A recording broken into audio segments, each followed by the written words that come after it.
بسم الله الرحمن الرحيم. متابعي قناة مستر فورتين، ازيكم عاملين ايه؟ معاكم محمد عمر. جايين النهارده نتكلم عن ما قبل مباراة الزمالك والمصري. الزمالك داخل على ماتشات مهمة جدا الفترة اللي جاية. هنبدأ مجموعة البطولة ان شاء الله بكرة الساعة 8 قدام المصري. الجولة التانية من مجموعة البطولة هيبقى الزمالك باي، يبقى الزمالك مريح. لكن يوم الجمعة عندنا ماتش الذهاب مع بلوزداد في الجزائر بإذن الله. هنطلع من ماتش بلوزداد هنلاعب بيراميدز، بعد بيراميدز هنلاعب انبي، بعد انبي هنلاعب الاهلي، بعدين سموحة، بعدين سيراميكا. الزمالك داخل على كام ماتش رخم وصعب. لكن نقطة الانطلاق بكرة مهمة جدا جدا جدا فوق ما أي حد يتخيل. فياريت كل اللي معانا يعملوا لايك وسبسكرايب للقناة وفعل زر الجرس عشان يوصلك كل الإشعار أول ما ننزل فيديو. بس ما تنساش دايما تصلي على النبي في الكومنتات. عليه أفضل الصلاة والسلام. ونبدأ على طول بسم الله. الزمالك هيلعب بكره قدام المصري. مفاتيح المصري معروفه، والمصري اصلا فرقه مألوفه لينا. الفتره اللي فاتت احنا لعبنا المصري حوالي 3 ماتشات او 4 ماتشات. السنه دي لعبناهم الدور الاول في الدوري، كسبنا 3-0، وكان واحد من امتع الماتشات اللي الزمالك عملها. بعد كده ماتش الكونفدراليه، في ماتش تعادلنا 0-0، والماتش التاني الزمالك كسبه 2-1. حتى ماتش كاس الرابطه الزمالك كسبه 2-0. ده تقريبا الماتش الوحيد في الرابطه اللي الزمالك كسبه. فالمصري حاليا فرقة احنا الزمالك اتعود عليها، بقى يألفها بمعنى أصح. بقيت انت عارف مفاتيح الخطورة فين، نقاط الضعف فين، الفريق ده تلعبه ازاي، امتى تهدي الريتم، امتى تعلي الريتم. فدي حاجة كويسة وميزة للزمالك بإذن الله. نتمنى بس أهم حاجة إن الزمالك يبدأ كويس ويبدأ شرس ويبدأ ضاغط ويحاول على قد ما يقدر إن هو يخلص الماتش بدري، عشان هتفرق معانا جدا. عندنا بقى الزمالك هيلعب بكرة لحد يوم الاثنين مفيش ماتشات. يوم التلات الاهلي هيلعب مع سيراميكا. فلازم تكون انت واخد الثلاث نقط بتوعك عشان ما الجوله التانية انت تبقى باي. لو انت لا قدر الله خسرت او تعادلت والاهلي كسب سيراميكا، الفرق الثلاث نقط هيبقى فرق نقطه.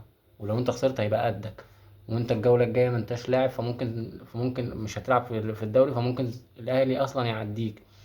بيراميدز مش هيبدأ الجولة الأولى، بيراميدز مريح الجولة الأولى. دي ميزة إن أنت تفرق كمان عن بيراميدز بتلاتة بونت زيادة، لأن بيراميدز الوحيد اللي متساوي مع الزمالك في مجموع النقاط. مفاتيح المصري معروفة لينا تقريبا يعني. دغموم، عبد الرحيم دغموم، وصلاح محسن اللي فيه كلام أصلا إن ممكن صلاح محسن ما يبقاش جاهز للعب يعني. في برضه عمر الساعي، في منذر طمين، في عميد صوافطة، في مجيشة بتاع نص الملعب، في حسن علي الباك، في العراقي كريم العراقي، والحارس عصام ثروت حارس كويس وحارس جيد. لكن برضو الزمالك يقدر في اي وقت من الاوقات ان هو يخلص الماتش ده. محتاجين بس تركيز وروح، ونلعب نلعب كأنه ماتش نهائي. كل الماتشات اللي الزمالك داخل عليها الجايه الفتره الجايه دي ماتشات نهائي. انت اللي في ايدك ان انت تحكم الدنيا. الزمالك مش محتاج يبص على اي حد تاني عشان ياخد الدوري. عندك 6 ماتشات اكسبهم وركز فيهم. انت بطل الدوري بعيد عن اي حاجه وغصب عن اي حد وبغض النظر عن اي نتائج. اعمل اللي عليك وموت نفسك وانت تكسب البطوله باذن الله. وباذن الله احنا كلنا ورا الزمالك، وباذن الله صوت الجمهور في المدرج بكره هو اللي هيجيب الفوز، وباذن الله يبقى ماتش مرتاح. الزمالك محتاج ان هو يلعب ازاي. كابتن معتمد جمال محتاجين بس مش عايزين، يعني مش عارف اقولها ازاي. مش عايزين فكر، مش عايزين اوفر كوتشنج من الاخر. ما تحاولش ان انت تجود. انت بقالك فتره بتلعب كويس ومثبت فرقتك. سامع كلام ان عواد اللي ممكن يلعب، ودي حاجه انا مش حاببها ومش عايزها. عواد بقاله كتير قوي بعيد عن الزمالك. حد يقول لي عواد حارس كويس، عواد حارس كويس، وعواد له كتير مع نادي الزمالك وجمهور الزمالك، وانا من الناس اللي انا بحبها جدا عواد. وكان له حاجات عملها كتير. حتى ماتش الزمالك الشوط الاول عواد شايل ضربتين جزاء وضاغط، وهو كان سبب من اسباب فوز الزمالك الماتش اللي خلص 3-2.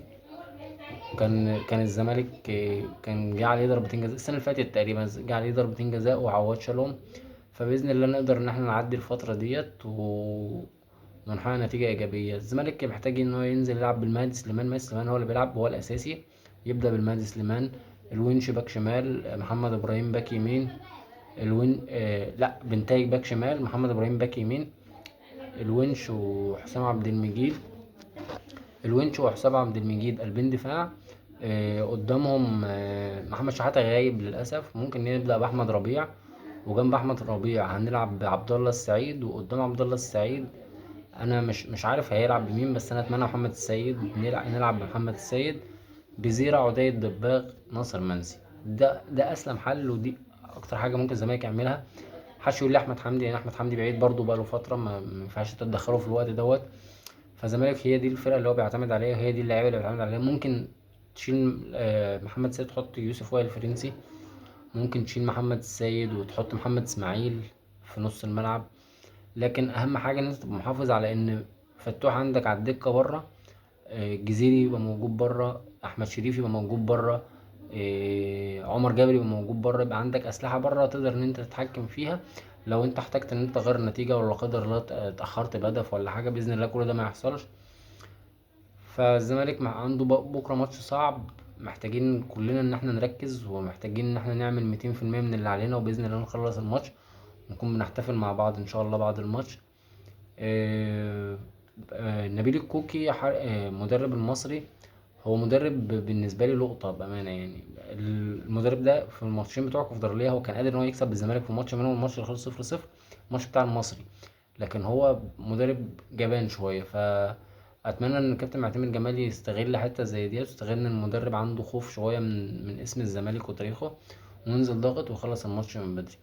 دي نظرة سريعة كده عن الماتش، وبإذن الله بكرة بعد الماتش في فيديو تحليلي للماتش بإذن الله، وفي مسابقة برضه للناس اللي بتتفرج على الفيديو يعني. في مسابقة توقعات أنا عاملها عندي على الصفحة على الفيسبوك. هتلاقي رابط الفيسبوك عندي على القناة في البايو، فيا ريت أي حد محتاج يشترك يعني في المسابقة، حط لايك ويعمل شروط، وبإذن الله نكسب حد بكرة بإذن الله بعد الماتش. كان معاكم محمد عمر، ما تنسوش تعملوا لايك وسبسكرايب. سلام.